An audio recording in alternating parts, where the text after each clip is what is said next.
The launch of the Tory manifesto will have drawn a lot of attention because of that fabulous interview, actually, that Channel 4 correspondent Kieran Jenkins did, where he asked Douglas Ross 5 times how Scots could ever find a lawful path to a second independence referendum in Tory eyes. And of course, as you know, if you've watched that, Dougie doesn't have an answer. He just keeps repeating the mantras. It's kind of, he's like a walking dictaphone, the boy. So that's kind of, unexpected, but probably eye-catching in terms of what came out of that manifesto. As time's gone on, there's other points that are really significant as well. The Institute for Fiscal Studies, not known as a massively pro-independence think tank. I mean, these are the serious guys that question often our GERS figures and deficits. Anyway, the IFS say that the Scottish Tories' pledge for extra spending on the NHS doesn't look like it's going to be anywhere near enough.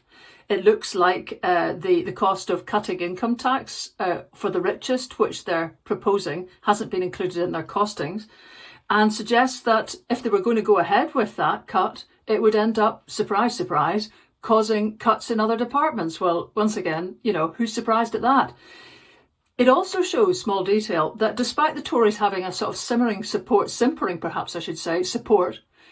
the Scottish child payment being doubled, which looks like they're falling into line with everyone else. When you look at the small detail in their costings document, the money for that doesn't come in till 2025. Whereas the realigning income tax rates so that nobody's paying more than you do in the rest of the UK, that comes in immediately. And the Lib Dems have done a bit of maths and worked out that Douglas Ross, because of sugarling of tax bans, under his plans, Douglas Ross himself would come out 1,300 quid better off. Now, you might think, why am I even talking about the Lib Dems in this? And I'll tell you why. Because what's come out of this, really importantly, is something about Scotland's character. We are anti-conservative. We are more so than Wales or England or Northern Ireland. This is who we are. And it's the reason that so many of us are for independence, because we will not be governed by conservatives.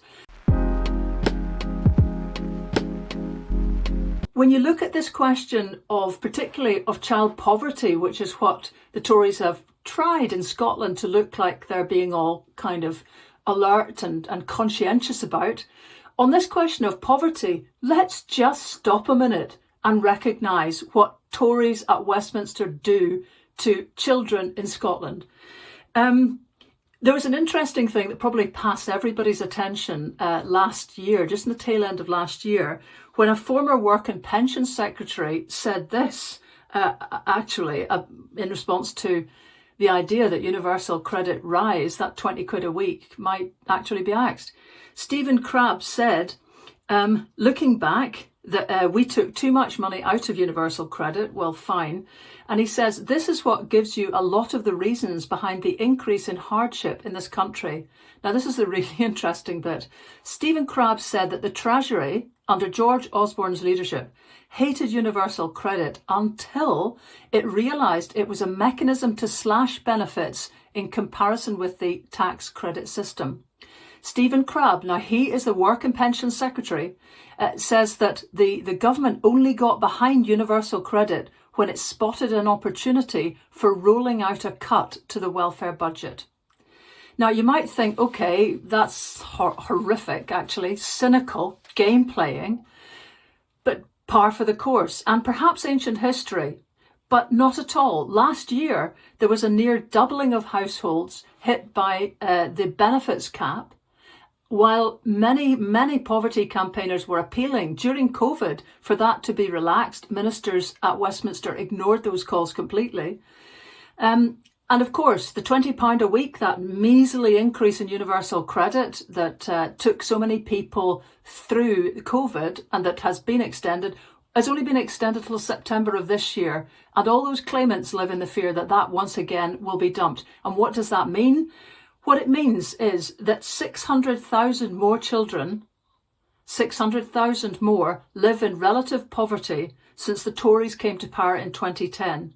That's 100,000 more just last year, and it leaves almost 4.2 million youngsters. That's the same population as New Zealand, virtually.